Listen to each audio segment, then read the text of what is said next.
ನಮಸ್ಕಾರ, ನೀವು ನೋಡ್ತಾ ಇದ್ದೀರಿ ಎಂಜೆ ನ್ಯೂಸ್ ನೆಟ್ವರ್ಕ್. ವಿಜಯಪುರ ಜಿಲ್ಲೆಯ ಬಸವನ ಬಾಗೇವಾಡಿ ತಾಲೂಕಿನ ನಂದಿಹಾಳ ಗ್ರಾಮದಲ್ಲಿ ಗಾಣಿಗ ಸಮಾಜದ ಮೂರ್ತಿ ಸ್ಥಾಪನೆ ವಿಚಾರವಾಗಿ ವಿವಾದ ತೀವ್ರಗೊಂಡಿದೆ. ನಂದಿಹಾಳ ಗ್ರಾಮದಲ್ಲಿ ಈ ಮೊದಲೇ ಅಂದರೆ 2009 ಮತ್ತು 2010ನೇ ಸಾಲಿನಲ್ಲಿ ನಿರ್ಮಾಣವಾಗಿದ್ದ ಶ್ರೀ ಗಾಣಸಿರಿ ಸರ್ಕಲ್ ಶಿಥಿಲಗೊಂಡಿದ್ದರಿಂದ ಸಮಾಜದ ಬಂಧುಗಳು ಮನೆಮನೆಗೆ ತೆರಳಿವಂತಿಗೆ ಸಂಗ್ರಹಿಸಿ ಅದನ್ನು ಅಭಿವೃದ್ಧಿಪಡಿಸಲು ಮುಂದಾಗಿದ್ದರು. ಆದರೆ ಸ್ಥಳೀಯ ಆಡಳಿತ ಮತ್ತು ಶಾಸಕರು ಸುಪ್ರೀಂ ಕೋರ್ಟ್ ಆದೇಶದ ನೆಪವೊಡ್ಡಿ ಇದಕ್ಕೆ ಅಡ್ಡಿಪಡಿಸುತ್ತಿದ್ದಾರೆ ಎಂಬ ಆರೋಪ ಕೇಳಿಬಂದಿದೆ. ಇದೇ ವಿಚಾರವಾಗಿ ಗ್ರಾಮದ ಹಿರಿಯರು, ಯುವಕರು ಮತ್ತು ಮಹಿಳೆಯರು ಶಾಂತಿಯುತವಾಗಿ ಮೌನ ಸತ್ಯಾಗ್ರಹ ನಡೆಸುತ್ತಿದ್ದ ವೇಳೆ ಪೊಲೀಸರು ಪ್ರತಿಭಟನಾ ಸ್ಥಳದಲ್ಲಿದ್ದ ಟೆಂಟ್ಗಳನ್ನು ಕಿತ್ತುಹಾಕಿ ಪ್ರತಿಭಟನಾಕಾರರನ್ನು ಚದುರಿಸಿದ್ದಾರೆ. ಅಲ್ಲದೆ ಹಲವು ಪ್ರತಿಭಟನಾಕಾರರನ್ನು ವಶಕ್ಕೆ ಪಡೆದು ಮನಗೂಳಿ ಪೊಲೀಸ್ ಠಾಣೆಗೆ ಕರೆದೊಯ್ಯಲಾಗಿದೆ. ಇನ್ನೊಂದೆಡೆ ಸುವರ್ಣ ಕರ್ನಾಟಕ ಗಾಣಿಗ ಮಹಾಸಭಾದ ಯುವ ಘಟಕದ ರಾಜ್ಯಾಧ್ಯಕ್ಷರಾದ ನಂದು ಗಡಗಿ ಅವರನ್ನು ಬೆಳಗ್ಗೆಯೇ ವಶಕ್ಕೆ ಪಡೆದು ತಿಡಗುಂಡಿ ಪೊಲೀಸ್ ಠಾಣೆಯಲ್ಲಿ ಇರಿಸಲಾಗಿದೆ. ಈ ಹಿನ್ನೆಲೆಯಲ್ಲಿ ಸಮಾಜದ ಮುಖಂಡರು ಹಾಗೂ ವಕೀಲರು ಪೊಲೀಸ್ ಠಾಣೆ ಎದುರು ಜಮಾಯಿಸಿ ಆಕ್ರೋಶ ವ್ಯಕ್ತಪಡಿಸಿದ್ದು, ನಂದು ಗಡಗಿ ಅವರ ಆರೋಗ್ಯದ ಬಗ್ಗೆ ಕಳವಳ ವ್ಯಕ್ತಪಡಿಸಿ ಅವರನ್ನು ಕೂಡಲೇ ಬಿಡುಗಡೆ ಮಾಡುವಂತೆ ಆಗ್ರಹಿಸಿದ್ದಾರೆ. ಸುಪ್ರೀಂ ಕೋರ್ಟ್ನ 2013ರ ಆದೇಶವನ್ನು ಸರಿಯಾಗಿ ಅರ್ಥಮಾಡಿಕೊಂಡು ಅಧಿಕಾರಿಗಳು ನಡೆದುಕೊಳ್ಳಬೇಕು, ಹಳೆಯ ಸರ್ಕಲ್ ಅಭಿವೃದ್ಧಿಗೆ ಅನುಮತಿ ನೀಡಬೇಕು ಹಾಗೂ ನಂದು ಗಡಗಿ ಅವರನ್ನು ತಕ್ಷಣವೇ ಬಿಡುಗಡೆ ಮಾಡಬೇಕು. ಇಲ್ಲವಾದರೆ ಈ ಹೋರಾಟ ಕೇವಲ ನಂದಿಹಾಳ ಗ್ರಾಮಕ್ಕೆ ಸೀಮಿತವಾಗಿರದೆ ರಾಜ್ಯಾದ್ಯಂತ ಉಗ್ರರೂಪ ತಾಳಲಿದೆ ಎಂದು ಸಮಾಜದ ಮುಖಂಡರು ಎಚ್ಚರಿಕೆ ನೀಡಿದ್ದಾರೆ. ಕ್ಷಣಕ್ಷಣದ ತಾಜಾ ಸುದ್ದಿಗಳಿಗಾಗಿ ನೋಡ್ತಾ ಇರಿ ಎಂಜೆ ನ್ಯೂಸ್ ನೆಟ್ವರ್ಕ್. ಬೇರೆ ಸಮಾಜದವ್ರು ಯಾರನ್ನಾರ ಹಿಂಗ್ ಬ್ರೇಕ್ ಮಾಡಕತ್ತ ಅವ್ರನ್ನ ತಂದ್ ಹಿಂಗ್ ಕುಂದಿರ್ತೀರಿ ಸರ್? ಒಂದ್ ಉದಾಹರಣೆ ಹೇಳ್ರಿ, ಯಾರ್ಯಾರು ಹೇಳ್ರಿ. ಇಲ್ಲ ಗೊತ್ತಾಗಿಲ್ಲ ಹೆಂಗ್ ಸರ್?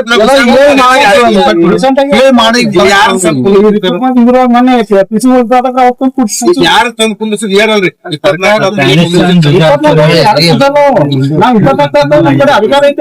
ಅಲ್ ಸರ್ ಈಗ ಅರ್ಧಲ್ಲ ಏನೋ ಇದು ಮಾಡಿ ಕುಂದ್ರಲ್ಲಿ ಕರಿಕೈತೆ ಆರಾಮ್ ಸರಿ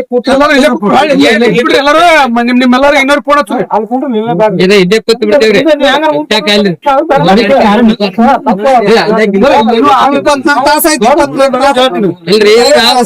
ಮಾಡಿದವ್ರು ಯಾರನ್ನು ನಮ್ಗೆ ಗೊತ್ತೈತಿ ಏನೋ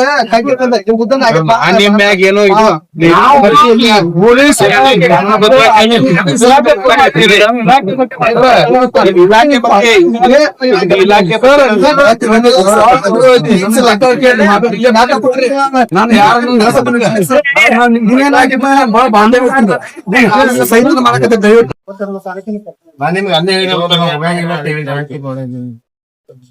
ಒಂದ್ 9 ದಿನ ಇಲ್ಲಿ ತನ ಈಗ ಮಾತಾಡೋದು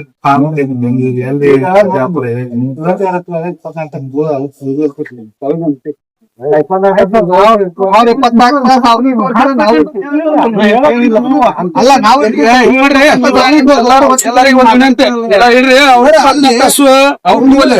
ಇನ್ನಷ್ಟು ಜನರನ್ನ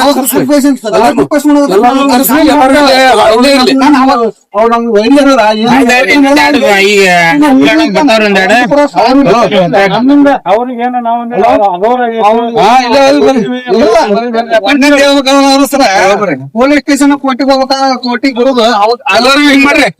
ಇದು ಇನ್ನ 20 ಎಲ್ಲ ಒಂದು ಸದಸ್ಯ ಹೋಲಿದೆ ಕೆಲಸ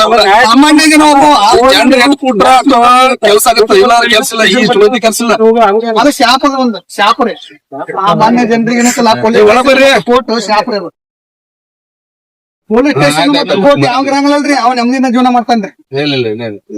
ಅದು ಇರ್ಲಾರ ಏನೈತಲ್ರಿ ಅವ ಏನ ಶಾಪ್ ಗರಸ್ತಾನ ಅವ್ ಎಲ್ಲಾ ಇಟ್ಕೊಂಡ್ ಅಡ್ಡಾಡ ಕೋರ್ಟ್ ಕಚೇರಿ ಏನ್ ಅಡ್ಡಾಡ್ತಾನಲ್ರಿ ಶಾಪ್ ಗರಸ್ತ ವ್ಯಕ್ತಿ ನಾವು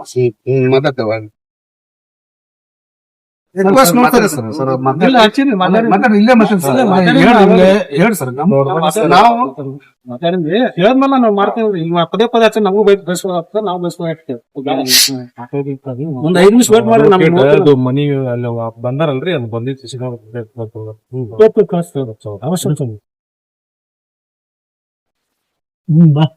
ಮಾಡ್ರಿ ಎಲ್ಲಾರು. ಅವ್ರು ಇನ್ನ 2-3 ತಾಸು, ಅವ್ರು 24 ತಾಸ ಅಂತ ಎಲ್ಲಾರು ನಿಮ್ಮ ಎಲ್ಲಾ ಎಲ್ಲ ಹಳ್ಳಿಗಳಲ್ಲಿ ಗ್ರಾಮೀಣದವ್ರು ಎಲ್ಲಾರು ನಿಮ್ಮ ಎಲ್ಲಾರು ಕರ್ಸ್ರಿ. ಒಂದ್ ದೊಡ್ಡ ಒಂದ್ ಚಾ ಇದು ತೊಂಬರ್ರಿ. ಏನೋ ಅದ್ ಯಾರಿಗಿದ್ದಾಕಿ ಆಗ್ಲಾರ್ದಂಗ ಹೋರಾಟ ಮಾಡ್ರಿ. ಶಾಂತಿ ಹೋರಾಟ ಮಾಡ್ರಿ ಅಂದ್ರೆ ಗೊತ್ತಾಗ್ಲಿ ಜನರಿಗೆ ಎಲ್ರಿಗೂ ಸಂದೇಶ ಹೋಗ್ಬೇಕಿದ್ದು. ನಮ್ ಸಮಾಜಕ್ಕೆ ಎಷ್ಟು ಅನ್ಯಾಯ ಆಗತ್ತೆ ಎಲ್ಲರಿಗೂ ಗೊತ್ತಾಗ. ಇದನ್ನ ಸ್ವತಃ ನರೇಂದ್ರ ಮೋದಿ ಅವ್ರು ತಮ್ಮ ಬ್ರದರ್ಗೆ ಕಳಿಸ್ತೀವಿ ತಲೆಗೆಟ್ಟು ನೀವು ಕಳಿಸ್ಲಿಕ್ಕೆ ನನ್ನ ಹೆಸರು ಪರಿಶ್ರಮ ಅಲ್ಲ ಅದು ಹೇಳ್ತೀನಿ ನೀವು. ಯಾಕಂದ್ರೆ ಅವರು ಈ ಸ್ಟೇಟ್ ಇದ್ದದಾರ ನೀವು ಮಾಡ್ರಿ ಅದ್ ಈ ಕೆಲ್ಸ ಇಲ್ಲ ಸುಮ್ನೆ ಇದ ಬಂದ್ ಕುಂತ್ರಿ 2 ತಾಸು ಕುಂತೀವಿ 3 ತಾಸು ಕುಂತೀವಿ. ಲಂಗಾ ಗ್ರಾಮದಾಗ ಏನ್ ಆಗ್ಬೇಕಾಗಿತ್ತಲ್ಲ ಅದು ಇವತ್ತು ಈ ಸ್ಟೇಷನ್ದಾಗ ಮುಂದೆ ಆಗ್ಬೇಕಾಗಿತ್ತು. ಉದ್ದೇಶಕ್ಕಾಗಿ 24 ತಾಸು ನೀವು ಇಲ್ಲಿ ಕುತ್ಕೋರಿ. ಅಲ್ಲ ತಪ್ಪ ಹಂಗ್ ಮಾತಾಡ್ಬಾರ. 24 ತಾಸು ಐತೆ ಅದ ಪ್ರಿಸನ್ ಒಳಗೆ ಅರೆಸ್ಟ್ ಮಾಡ್ಯಾರಪ್ಪ ಅಂದ್ರೆ 24 ತಾಸು ಐತೆ. 24 ತಾಸು ತೊಂದ್ರೆ ಆಗುತ್ತೆ ಏನ್ ಕುತ್ಕೊಂಡ್ಬಿಡ್ರಿ 24 ತಾಸು ಆಗ್ಬಾರ್ದು. ಇವ್ರಿಗೂ ಅಲ್ಲಿ ಹೋದ್ರು ತೊಂದ್ರೆ ಆಸಕ್ತಿ ಅನ್ಕೊಳಕ್ಕೆ ನಾವು ಇದ್ ಮಾಡ್ತೀವಿ ಸರ್ ಅಲ್ಲಿ ತೊಂದ್ರೆ ಬಿಡ್ರಿ ಅಲ್ರಿ. ಅಲ್ಲಿ ಹೋದ್ರೆ ಆಯ್ತಂದ್ರೆ ಆಗತ್ತ ಆತ ಮುಂದೆ ಹೋಗ್ರಿ. ಲೀಡರ್ ಇರ್ತಾರಲ್ಲ ಆ ಲೀಡರ್ ಒಂದು ಏನೋ ನೋಡ್ರಿ, ವಿಜಯಪುರ ಜಿಲ್ಲೆಯ ಬಸವನ ಬಾಗೇವಾಡಿ ತಾಲೂಕಿನ ನಂದ್ಯಾಳ PU ಗ್ರಾಮದಲ್ಲಿ ಈ ಮೊದಲೇ 2009 ಮತ್ತು 10ನೇ ಸಾಲಿನಲ್ಲಿ ನಿರ್ಮಾಣವಾದಂತ ಶ್ರೀ ಗಾನಸಿರಿ ಸರ್ಕಲ್ ಅನ್ನ ನಮ್ಮ ಗಾಣಿಗ ಬಂಧುಗಳು ಅದನ್ನ ಏನಾಗ್ತಾ ಇತ್ತು, ಶಿಥಿಲಗೊಳ್ತಾ ಇತ್ತು. ಅದನ್ನ ಅಭಿವೃದ್ಧಿ ಪಡಿಸುವ ಉದ್ದೇಶದಿಂದ ಏನ್ ಮಾಡಿದ್ರು, ಅದನ್ನ ತೆಗೆದು ಹೊಸದನ್ನ ನಿರ್ಮಾಣ ಮಾಡ್ಬೇಕಂತ ಏನು ಹಳೆದನ್ನ ಅಭಿವೃದ್ಧಿ ಪಡಿಸ್ಬೇಕಂತ ಏನು ಮನೆ ಮನೆಗೆ ಪಟ್ಟಿ ಎತ್ತಿಕೆಸಿಂದ ದೇಣಿಗೆಯನ್ನ ಪಡೆದುಕೊಂಡು ಅಭಿವೃದ್ಧಿ ಪಡಿಸ್ಬೇಕಂತ ಮುಂದಾಗಿದ್ದು ಈಗ ನೈಜ ಘಟನೆ. ಆದ್ರೆ ಇಲ್ಲಿ ವಾತಾವರಣ ನೋಡಿರಪ್ಪ ಅಂತಂದ್ರೆ ಈಗ ನಾನ್ ನೋಡಿರುವಂತ ರೀತಿಯಲ್ಲಿ ಆಗ್ಬೇಕಪ್ಪ ಅಂತಂದ್ರೆ ಹೊಸದ ನಿರ್ಮಾಣ ಮಾಡ್ತಾ ಇದಾರಂತ ಸ್ಥಳೀಯ ಅಧಿಕಾರಿಗಳು ಮತ್ತು ಸ್ಥಳೀಯ ಶಾಸಕರಾದಂತ ಶಿವಾನಂದ ಪಾಟೀಲ್ ಅವರು ಹೇಳಿಕೆ ನೀಡಿದ್ದಾರೆ. ಹೇಳಿಕೆ ನೀಡುವವರಲ್ಲಿ ಅವರು ಹೇಳಿದ್ರು ಏನಂತ, ಸುಪ್ರೀಂ ಕೋರ್ಟ್ ಆದೇಶ ಇದೆ ಅಂತ ಮಾನ್ಯ ಶಾಸಕರೇ, ನಾನು ನಿಮ್ಮಲ್ಲಿ ಒಂದು ವಿನಂತಿಯನ್ನು ಮಾಡ್ಕೊಂತೀನಿ. 2013ರಲ್ಲಿ ಏನು ಒಂದು ಸುಪ್ರೀಂ ಕೋರ್ಟ್ ಆದೇಶ ಆಗೈತಲ್ಲ, ಆ ಆದೇಶವನ್ನು ಸನ್ಮಾನ್ಯ ಶ್ರೀ ಶಿವಾನಂದ ಪಾಟೀಲ್ ಅವರು ದಯವಿಟ್ಟು ಒಂದು ಓದಿ ಅದನ್ನ ತಿಳಿದುಕೊಂಡು ಆ ನಂತರ ಮಾತನಾಡ್ಬೇಕಂತ ವಿನಂತಿಯನ್ನ ಮಾಡ್ಕೊಂತೀನಿ. ಅದೇ ರೀತಿಯಾಗಿ ಇನ್ನೊಂದು ತಮ್ಮ ಗಮನಕ್ಕೆ ತರಬೇಕಪ್ಪ ಅಂತಂದ್ರೆ, ನಿಮ್ಮ ಮತಕ್ಷೇತ್ರದ ಒಂದು ನಂದಿಹಾಳ ಗ್ರಾಮ ಏನೈತಲ್ಲ, ನೀವು ಸಾಕಷ್ಟು ಸಲ ಅಲ್ಲಿ ಹೋಗಿದ್ದೀರಿ. ಆದ್ರೆ ನಿಮ್ ಸರ್ಕಲ್ ಕಣ್ಣಿಗೆ ಬಿದ್ದಿಲ್ಲ ಅಂತ ಹೇಳಿದ್ರಿ. ಆಯ್ತು, ಓಕೆ, ಅದನ್ನು ಮರೆಮಾಚುವಂತ ಕೆಲಸ ನೀವು ಮಾಡಿದ್ರಿ. ಯಾಕಪ್ಪ ಅಂದ್ರ ನಾನ್ ನೋಡಿದಿನಪ್ಪ ಅಂತಂದ್ರೆ ನನ್ ಮೇಲ್ಮೇಲೆ ಬರ್ತಾ ಅದನ್ನ ಈ ಹಿಂದನ ನೋಡಿದ್ನಂತ ನಾವು ಒಪ್ಕೊಂಡಪ್ಪ ಅಂತಂದ್ರ ಅದಕ್ಕೆ ಯಾಕೆ ಅಬ್ಜೆಕ್ಷನ್ ಮಾಡ್ತಿದ್ರಿ ಅಂತ ಮ್ಯಾಗ್ನವ್ರು ನಿಮ್ಮನ್ನ ಕೇಳ್ತಾರ ಅನ್ನೋ ಒಂದು ಉದ್ದೇಶದಿಂದ ಏನ್ ಮಾಡಕತ್ತೀರಿ, ಅದನ್ನ ನಾನ್ ನೋಡಿಲ್ಲ ಅಂತ ಮರಿಮಾಚುವಂತ ಕೆಲಸವನ್ನ ನೀವು ಮಾಡ್ತಾ ಇದ್ದೀರಿ. ಮಾಡಿ ಅದರಿಂದ ನಮ್ಗೇನು ತೊಂದರೆ ಇಲ್ಲ. ಮುಂದಿನ ದಿನಮಾನಗಳಲ್ಲಿ ಇದರ ಪ್ರತ್ಯುತ್ತರವಾಗಿ ನಮ್ಮ ಸಮಾಜವು ನಿಮಗೆ ತಕ್ಕ ಪಾಠವನ್ನ ಕಲಿಸುತ್ತೆ. ಆ ಪಾಠವನ್ನ ಯಾವ ರೀತಿ ಕಲಿಸ್ಬೇಕಂತೇಳಿ ಈಗಾಗಲೇ ನಮ್ಮ ಗಾಣಿಗ ಸಮಾಜದ ಎಲ್ಲಾ ಬಂಧುಗಳು ಸಹಿತ ಈಗ ತಯಾರಿ ನಡೆಸಿಕೊಂಡಿದ್ದಾರೆ. ಮುಂದಿನ ದಿನಮಾನಗಳಲ್ಲಿ ಇವತ್ತೇನು ನಂದ್ಯಾಳ ಗ್ರಾಮದಲ್ಲಿ ನಡೀತಿರುವಂತ ಒಂದು ಶಾಂತಿಯುತವಾದಂತ ಹೋರಾಟವನ್ನ ಉಗ್ರ ರೂಪಕ್ಕೆ ತರುವಂತವನ್ನ ಪ್ರಯತ್ನವನ್ನ ನೀವು ಮಾಡ್ತಾ ಇದ್ದೀರಿ.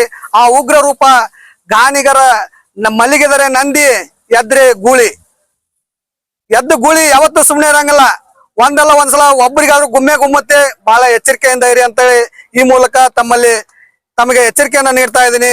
ದಯವಿಟ್ಟು 2009 ಮತ್ತು 10ನೇ ಸಾಲಿನಲ್ಲಿ ನಿರ್ಮಾಣವಾದಂತಹ ಗಾಣಿಗ ಸರ್ಕಲ್ ಅನ್ನ ಅಭಿವೃದ್ಧಿ ಪಡಿಸಲು ಅನುಮತಿ ಮಾಡಿಕೊಡ್ಬೇಕಂತೇಳಿ ಈ ಎಲ್ಲಾ ನಮ್ಮ ಸ್ಥಳೀಯ ಅಧಿಕಾರಿಗಳನ್ನ ಮತ್ತು ಪೊಲೀಸ್ ಇಲಾಖೆಯವರನ್ನ ವಿನಂತಿಯನ್ನ ಮಾಡ್ಕೊಂತೀನಿ. ಯಾಕಪ್ಪ ಅಂತಂದ್ರೆ ಯಾವುದೇ ಅಧಿಕಾರಿಗಳನ್ನಾತು ಒಂದು ಇಲಾಖೆಯನ್ನಾತು ದೂಷಿಸುವಂತ ಕೆಲಸವನ್ನ ನಾವು ಮಾಡ್ತಾ ಇಲ್ಲ. ಇವತ್ತು 27/8/2026 ಬೆಳಿಗ್ಗೆ 10 ಗಂಟೆಯಿಂದ ಸಾಯಂಕಾಲ 5ರವರೆಗೆ ಒಂದು ಮೌನ ಸತ್ಯಾಗ್ರಹ ಮಾಡ್ಬೇಕಂತ ಗ್ರಾಮದ ಎಲ್ಲಾ ಹಿರಿಯರು ಮತ್ತು ಯುವಕರು, ಮಹಿಳೆಯರು, ಮುಖಂಡರು ಆಯೋಜಿಸಿದ್ರು. ಆ ಪ್ರತಿಭಟನೆಯನ್ನ ಮೌನ ಪ್ರತಿಭಟನೆಯನ್ನ ಉಗ್ರ ರೂಪಕ್ಕೆ ಒಂದು ಪರಿವರ್ತನೆ ಮಾಡುವಂತ ಕೆಲಸವನ್ನ ತಾವು ಮಾಡ್ತಾ ಇದ್ದೀರಿ. ಇವತ್ತು ಮಾಡ್ರಿ, ಅದು ಮುಂದಿನ ದಿನಮಾನಗಳಲ್ಲಿ ಅದಕ್ಕೆ ಪ್ರತ್ಯುತ್ತರವಾಗಿ ನಾವು ನೀಡ್ತೀವಿ. ದಯವಿಟ್ಟು ಇನ್ನೊಂದ್ಸಲ ನಾವು ವಿನಂತಿಯನ್ನ ಮಾಡ್ಕೊತೀನಿ. ಎಲ್ಲಾ ಅಧಿಕಾರಿಗಳಿಗಾಯ್ತು ಮತ್ತು ಒಳ್ಳೆ ಸ್ಥಳೀಯ ಶಾಸಕರಿಗಾಯ್ತು, ಸುಪ್ರೀಂ ಕೋರ್ಟ್ ಆದೇಶ 2013ರಲ್ಲಿ ಬಂದಿರುವಂತಹ ಆದೇಶವನ್ನ ದಯವಿಟ್ಟು ತಿಳಿದುಕೊಂಡು ಓದಿಕೊಂಡು ಅದರಲ್ಲಿರುವಂತ ವಿಷಯಗಳನ್ನ ಅರ್ಥ ಮಾಡಿಕೊಂಡು ಮುಂದಿನ ದಿನಮಾನಗಳಲ್ಲಿ ಒಂದು ಹೇಳಿಕೆಯನ್ನ ಕೊಡಿ ಅಂತ ನನ್ನ ಎರಡು ಮಾತುಗಳನ್ನು ಮುಗಿಸ್ತೀನಿ. ಧನ್ಯವಾದಗಳು. ತಿಡುಗುಂದಿ ಪೊಲೀಸ್ ಠಾಣೆಗೆ ಬಂದಿದೆ ಯಾಕಪ್ಪ ಅಂತಂದ್ರೆ ನಮ್ಮ ಬಿಜಾಪುರದ ಮುಖಂಡರಾದಂತ ಸುವರ್ಣ ಕರ್ನಾಟಕ ಗಾಣಿಗ ಮಹಾಸಭಾದ ಯುವ ಘಟಕದ ರಾಜ್ಯ ಅಧ್ಯಕ್ಷರಾದಂತ ಶ್ರೀಯುತ ನಂದು ಅಣ್ಣ ಗಡಿಗೆ ಅವರನ್ನ ಏನೈತಲ್ಲ ಬೆಳಿಗ್ಗೆ 8 ಗಂಟೆಗೆನೆ ಪೊಲೀಸ್ ಸಿಬ್ಬಂದಿಯವರು ಕರೆದುಕೊಂಡು ಬಂದ ಕೇಸಿಂದ ತಿಡಗುಂಡಿ ಪೊಲೀಸ್ ಠಾಣೆಯಲ್ಲಿ ಏನೇ ಇಟ್ಕೊಂಡಿದ್ದ ಸಂಬಂಧ ನಾವೇನೈತಲ್ಲ ತಿಡಗುಂಡಿ ಪೊಲೀಸ್ ಠಾಣೆಗೆ ಸ್ಥಳೀಯ ಅಧಿಕಾರಿಗಳನ್ನ ಮತ್ತು ಪೊಲೀಸ್ ಸಿಬ್ಬಂದಿಯನ್ನ ರಿಕ್ವೆಸ್ಟ್ ಮಾಡೋ ಸಲುವಾಗಿ ನಾವೇನೈತಲ್ಲ ಇಲ್ಲಿಗೆ ಬಂದಿದೀವಿ. ಅವ್ರು ಹೇಳ್ತಾ ಇದಾರೆ 24 ತಾಸು ಅವ್ರು ಕಾಲಾವಧಿ ಇರ್ತೈತಿ, ಅಲ್ಲಿವರೆಗೂ ಬಿಡಕ್ ಆಗಲ್ಲ ಅಂತ ಹೇಳಿದ್ರು. ಆಯ್ತು, 24 ತಾಸುವರೆಗೂ ನಾವು ಸಹಿತ ಏನೈತಲ್ಲ ಇದೇ ಪೊಲೀಸ್ ಸ್ಟೇಷನ್ ಮುಂದೆನೆ ಸಹಿತ ನಾವು ಕೂತ್ಕೊಳ್ಳಕ್ ರೆಡಿ ಇದೀವಿ. ಯಾಕಪ್ಪ ಅಂತಂದ್ರೆ 24 ತಾಸು ಈಗ ಸಮಯ 4 ಗಂಟೆ ಆಯ್ತು. ಬೆಳಗ್ಗೆ 8 ಗಂಟೆಗೆ ಕರೆದುಕೊಂಡು ಬಂದಿದ್ದಾರೆ. ಸಂಜೆ 4 ಗಂಟೆ ಆದ್ರೂ ಸಹಿತ ಅವರು ಒಬ್ರು ಹಾರ್ಟ್ ಪೇಷಂಟ್ ಇರುವಂತ ಒಬ್ಬ ವ್ಯಕ್ತಿ, ಅವ್ರಿಗೆ ಇವತ್ತಾದ್ರೂ ಸಹಿತ ಯಾವುದೇ ರೀತಿ ಟ್ಯಾಬ್ಲೆಟ್ ತಗೊಂಡಿಲ್ಲ. ಮುಂದೆ ಏನಾದರೂ ಅವರ ಆರೋಗ್ಯದಲ್ಲಿ ಆಯ್ತು ಇನ್ನಿತರ ಏನೇ ಹೆಚ್ಚು ಕಡಿಮೆ ಘಟನೆಗಳೇ ಆದ್ರಪ್ಪ ಅಂತಂದ್ರೆ ಇದಕ್ಕೆ ಮೂಲ ಹೊಣೆಗಾರ ಪೊಲೀಸ್ ಇಲಾಖೆ ಆಗತ್ತೆ. ದಯವಿಟ್ಟು ಪೊಲೀಸ್ ಇಲಾಖೆಯವರು ಇದನ್ನ ಮನದಟ್ಟ ಮಾಡಿಕೊಂಡು ಮುಂದಿನ ಕ್ರಮವನ್ನ ಕೈಗೊಳ್ಳಬೇಕಂತೇಳಿ ವಿನಂತಿಯನ್ನ ಮಾಡ್ಕೋತೀನಿ. ದಯವಿಟ್ಟು ನಂದು ಅಣ್ಣ ಗಡಿಗೆ ಅವರನ್ನ ಈ ಕೂಡಲೇ ಬಿಡುಗಡೆಯನ್ನ ಮಾಡ್ಬೇಕಂತೇಳಿ ವಿನಂತಿ ಮಾಡ್ಕೊಂತೀನಿ. ಅವ್ರಿಗೆ ಅರೆಸ್ಟ್ ಮಾಡಿದ್ದಾರೆ ಅಥವಾ ಏನು? ಅರೆಸ್ಟ್ ಈಗೇನೈತಲ್ಲ ಈ ಪ್ರತಿಭಟನೆ ನಡೀಬಾರ್ದನ್ನೋ ಒಂದು ಕಾರಣಕ್ಕೋಸ್ಕರ ಮತ್ತು ಯಾವುದೇ ರೀತಿ ಅಚಾತುರ್ಯ ಘಟನೆಗಳು ನಡೀಬಾರ್ದನ್ನೋ ಕಾರಣಕ್ಕೋಸ್ಕರ ನಾವೇನೈತಲ್ಲ ಕರ್ಕೊಂಡ್ಬಂದು ಇಟ್ಕೊಂಡಿವಿ. ಅದಕ್ಕೋಸ್ಕರ 24 ತಾಸು ಟೈಮ್ ಇರ್ತೈತಿ. ನಾವು ಅಲ್ಲಿ ಮಟ್ಟ ಬಿಡಕ್ಕಾಗಲ್ಲ. ಅದ್ರೊಳಗೆ ನೀವು ಸಹಿತ ಬಿಡುವಂತದ್ದು ಮೇಲಿನ ಅಧಿಕಾರಿಗಳು ಆದೇಶ ಮಾಡಿದ್ರೆ ಅದ್ರೊಳಗೆ ಬಿಡ್ತೀವಿ ಅಂತ ಕೇಸಿಂದ ನಮ್ಮ ಠಾಣಾ ಸಿಬ್ಬಂದಿಯವರು ತಿಳಿಸಿದ್ದಾರೆ. ಇನ್ನು ಮುಂದೆ ನಡೆ ಏನು? ಮುಂದಿನ ನಡೆ ಏನಪ್ಪಾ ಅಂತಂದ್ರ ಈಗ ತಮ್ಮ ಮುಂದೆ ನಾವು ಹೇಳಂಗಿಲ್ಲ. ಯಾಕಪ್ಪ ಅಂತಂದ್ರ ಇದನ್ನೇ ಏನೈತಲ್ಲ ಬಂಡವಾಳ ಮಾಡ್ಕೊಂಡ್ ಕೇಸಿನ ಬೇರೆ ಒಂದು ದಿಕ್ಕನ್ನ ತಪ್ಪಿಸುವಂತ ಕೆಲಸವನ್ನ ಆಗುವಂತ ಸಾಧ್ಯತೆಗಳು ಬಹಳ ಅದಾವು. ಈಗಾಗ್ಲೇನು ಈಗ ನೀವು ಹಿಂದೆನೋ ಒಂದು 15 ದಿನದಿಂದ ನೋಡಿರ್ಬೋದು.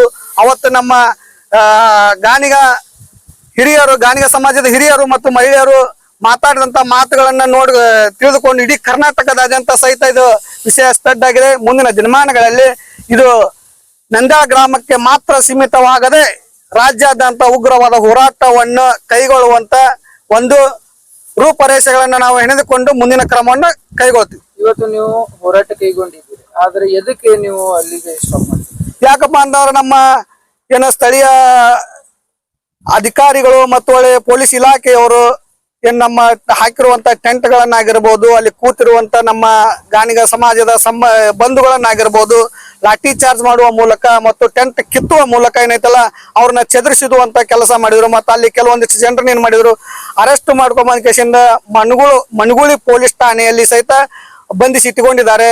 ಅದಕ್ಕೋಸ್ಕರ ಏನೈತಲ್ಲ ಅಲ್ಲಿ ಸಾಕಷ್ಟು ಪೊಲೀಸ್ ಸಿಬ್ಬಂದಿಯವರನ್ನ ಬಿಟ್ಟು ಅಲ್ಲಿ ಸಮಾಜದ ಸದಸ್ಯರನ್ನ ಛಿದ್ರ ಮಾಡುವಂತ ಕೆಲಸವನ್ನ ಪೊಲೀಸ್ ಇಲಾಖೆ ಮತ್ತು ಸ್ಥಳೀಯ ಅಧಿಕಾರಿಗಳು ಮಾಡಿದ್ದಾರೆ.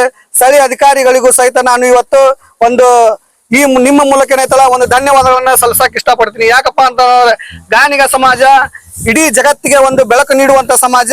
ಆ ಸಮಾಜ ಇವತ್ತು ಕತ್ಲಲ್ಲಿದೆ ಅನ್ನೋ ಕಾರಣಪ್ಪ ಅಂತಂದ್ರೆ ಸ್ಥಳೀಯ ಅಧಿಕಾರಿಗಳ ಕೈವಾಡನು ಸಹಿತನು ಅದ್ರ ಜೊತೆ ಇದೆ. ಮತ್ತೆ ಅದೇ ರೀತಿಯಾಗಿ ಸ್ಥಳೀಯ ಅಧಿಕಾರಿಗಳು ಏನ್ ಮಾಡ್ತಾ ಇದ್ದಾರೆ, ಸ್ಥಳೀಯ ಶಾಸಕರ ಒಂದು ಮಾತಿಗೆ ಬದ್ಧರಾಗಿ ಅವರ ಕರ್ತವ್ಯವನ್ನ ಮಾಡ್ತಾ ಇದ್ದಾರೆ. ಮುಂದಿನ ದಿನಮಾನಗಳಲ್ಲಿ ಅವರೇ ಸಹಿತ ಅಧಿಕಾರಿಗಳಿಗೆ ಹೇಳ್ತಾ ಇದೀನಿ, ಇದೇ ಶಾಸಕರೇ ಮುಂದುವರಿಯಲ್ಲ. ಮುಂದೆ ಬರುವಂತ ಶಾಸಕರು ಸಹಿತ ಬೇರೆಯವರು ಇರ್ತಾರೆ. ಯಾಕಪ್ಪ ಅಂದ್ರೆ ಇವ್ರದು ಎಕ್ಸ್ಟೆಂಡೆಡ್ ಡೇಟ್ ಇರೋದು ಕೇಸಿಂದ ಕೇವಲ 5 ವರ್ಷಗಳ ಮಾತ್ರ, ನೀವಿರೋದು 60 ವರ್ಷಗಳ ಕಾಲ. ದಯವಿಟ್ಟು ಸಮಾಜದಲ್ಲಿ ಯಾವ್ದೇ ರೀತಿ ಅಹಿತಕರ ಘಟನೆ ಆಗದಿರುವಂತ ನೋಡ್ಕೋಬೇಕಾಗಿರೋ ಜವಾಬ್ದಾರಿ ಅಧಿಕಾರಿಗಳದಿರ್ತೈತಿ.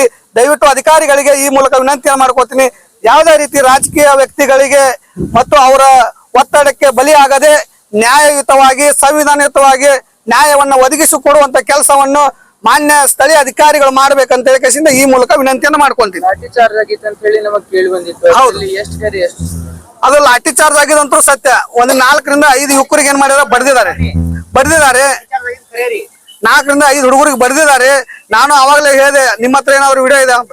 ಆ ವಿಡಿಯೋ ಮಾಡಕ್ ಹೋದಂತ ಯುವಕರನ್ನು ಸಹಿತ ಕುತ್ತಿಗೆ ಪಟ್ಟ ಹಿಡಿದ ಕೇಸಿಂದ ವ್ಯಾನ್ ಅಲ್ಲಿ ಎಳೆಯುವಂತ ಎಳೆದು ಹಾಕುವಂತ ಕೆಲಸವನ್ನು ಪೊಲೀಸ್ ಇಲಾಖೆಯವರು ಮಾಡಿದ್ದಾರೆ, ಪೊಲೀಸ್ ಸಿಬ್ಬಂದಿ ಅವರು ಮಾಡಿದ್ದಾರೆ. ಅದೇನೈತಿ ಆ ವಿಡಿಯೋಗಳು ಸಹಿತ ನಮ್ಮ ಹತ್ರ ಇಲ್ಲ. ದಯವಿಟ್ಟು ಆ ವಿಡಿಯೋಗಳು ಸಿಕ್ಕ ತಕ್ಷಣ ನಾವೇನೈತಲ್ಲ ಮುಂದಿನ ದಿನಮಾನಗಳಲ್ಲಿ ಸಾಮಾಜಿಕ ಜಾಲತಾಣದಲ್ಲಿ ಅವನ್ನ ಹಾಕುವಂತ ಕೆಲಸವನ್ನ ಮಾಡ್ತಾ ಇದೀವಿ. ಯಾಕಪ್ಪ ಅಂತಂದ್ರೆ ಈಗ ಯಾವ ರೀತಿ ಶಾಂತಿಯುತವಾದಂತ ನಡಿಬೇಕಾದಂತ ಒಂದು ಹೋರಾಟವನ್ನ ಉಗ್ರ ರೂಪಕ್ಕೆ ಟರ್ನ್ ಮಾಡಿದಂತವರಿಗೆ ಮತ್ತು ಟರ್ನ್ ಮಾಡೋಕೆ ಆದೇಶ ಮಾಡಿದಂತ ಎಲ್ಲಾ ಇದ್ರ ಹಿಂದೆ ಇರುವಂತ ಷಡ್ಯಂತರ ಮಾಡಿರುವಂತ ಎಲ್ಲರಿಗೂ ಸಹಿತ ಈ ಮೂಲಕ ಧನ್ಯವಾದವನ್ನ ಸಲ್ಲಿಸ್ತೀನಿ. ಬಂದಿನ್ರಿ ಅಂತ ಹೇಳಿದ್ರು. ಈಗ ಅವ್ರ ಆರೋಗ್ಯನೂ ನಾನು ಕೇಳ್ಕೊಂಡೆ, ಆರೋಗ್ಯವಾಗಿದ್ದಾರೆ, ಏನ ತೊಂದ್ರೆ ಇಲ್ಲ. ಈಗ ಸದ್ಯದ ಕೆಲವೇ ಕ್ಷಣಗಳಲ್ಲಿ ಎಸ್ಪಿ ಆಫೀಸಿಗೆ ಕರೆದುಕೊಂಡು ಹೋಗುವಂತ ಕೆಲಸವನ್ನ ನಮ್ಮ ಠಾಣಾ ಅಧಿಕಾರಿಗಳು ಮಾಡ್ತಾ ಇದ್ದಾರೆ. ಮುಂದೆ ಏನೈತಲ್ಲ, ಏನೇ ಆದ್ರೂ ಸಹಿತ ಮುಂದೆ ನಾವು ಉಗ್ರವಾದಂತ ಹೋರಾಟವನ್ನ ಮಾಡುವ ಮೂಲಕ ನಮ್ಮ ಗಾನಸಿರಿ ಸರ್ಕಲ್ ಅನ್ನ ಉಳಿಸ್ಕೋತೀವಿ. ನಮ್ಮ ಸ್ವಾಭಿಮಾನಕ್ಕೆ ಧಕ್ಕೆ ಬಂದ್ರಪ್ಪ ಅಂತ ಸ್ವಾಭಿಮಾನವನ್ನ ಉಳಿಸ್ಕೊಂಡು ನಮ್ಮ ಗಾಣಿಗ ಸರ್ಕಲ್ ಅನ್ನು ಉಳಿಸ್ಕೋತೀವಿ ಅಂತ ಹೇಳಿ ಈ ಮೂಲಕ ಹೇಳಕ್ ಇಷ್ಟಪಡ್ತೀನಿ. ತಮ್ಮ ಹೆಸರು? ನಮ್ಮ ಹೆಸರು ಈರಣ್ಣ ಗಲಾಟೆ ಅಂತ ಹೇಳಿ. ತಾವು ಏನಿದ್ದೀರಿ? ನಾವು ಅಡ್ವೊಕೇಟ್ ಸರ್.